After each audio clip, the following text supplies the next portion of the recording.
Hello, and welcome to Channel Zero TV with John and John. I'm John, And I'm John. and tonight we're going to bring you something from the old war chest. This is the peak or the nadir of Bruceploitation, the 1977 film The Dragon Lives. John, do you want to talk a little bit about what dragon we're talking about and what this film is all about? We are, of course, watching a film that details the great Bruce Lee's adventures in the afterlife as he battles with Dracula, the Godfather, and a variety of other entirely fictional characters while he's sorting out what appears to be a military coup in hell.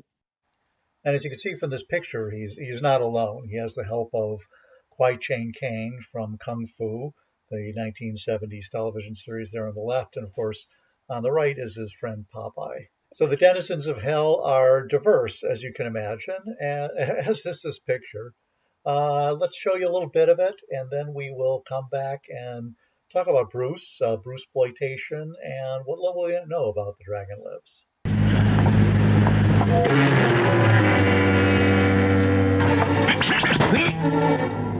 Son of a bitch!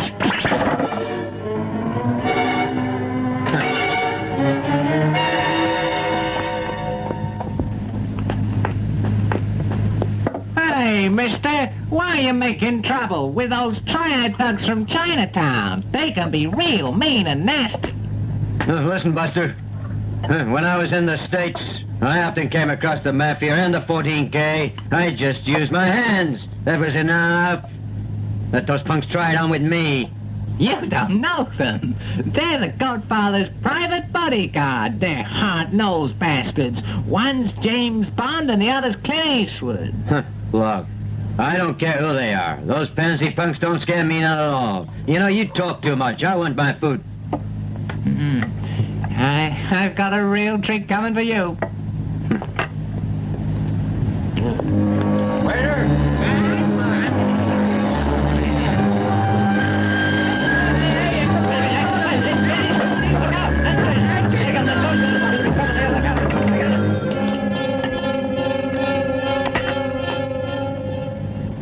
Hazard, where'd you come from? You talking to me? You want to learn something? You sure you want to? I don't give a damn who you are. But since you're here with us now, and yet you did not say hello, well, that means trouble. That clear to you? I'm sure that I meant no offense. The blind guy's making the waves. Brother, this guy fancies himself as a fighter. What a stupid jerk. He's gone too far.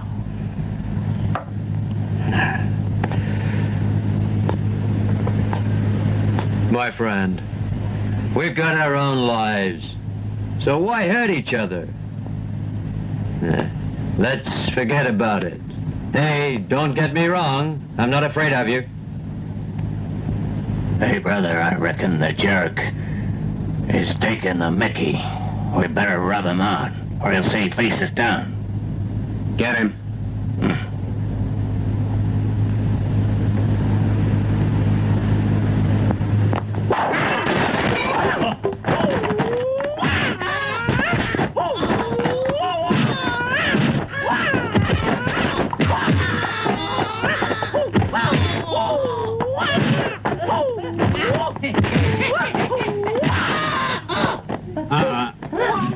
Why?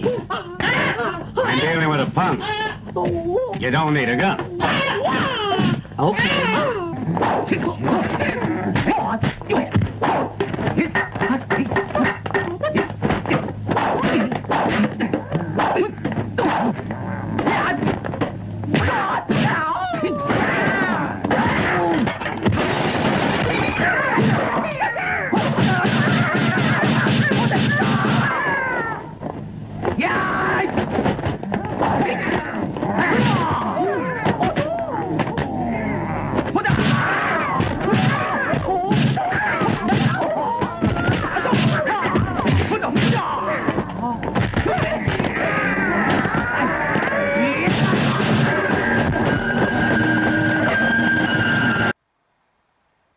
Okay, I think you guys get the picture.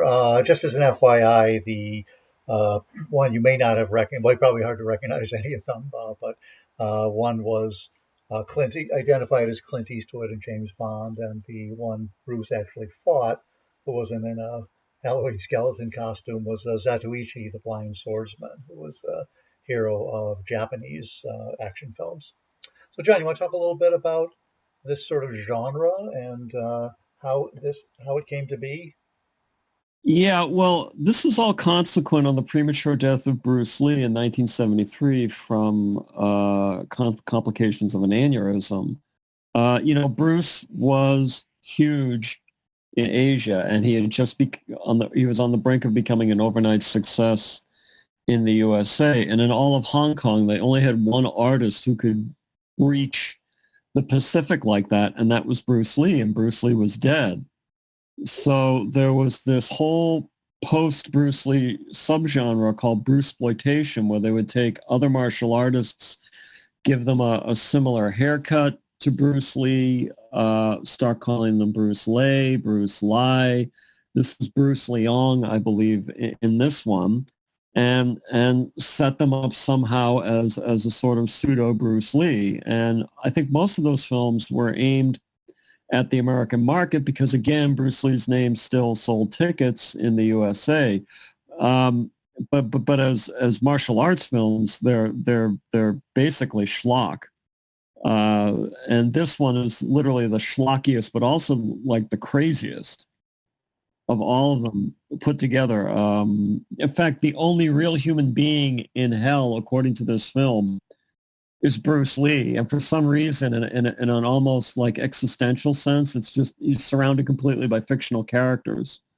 Yeah, we should note that the kind of kung fu martial arts genre, they were local product. They were certainly action-packed and intriguing, but Bruce brought some not just incredible skill and talent and charm, but films like Enter the Dragon really sort of bridged the gap and were much more kind of polished movies than even Hong Kong audiences had seen before. So, as you said, he really was kind of at the peak of his power, and he'd done a few pictures after that. But I mean, the Bruceploitation started almost immediately after his death.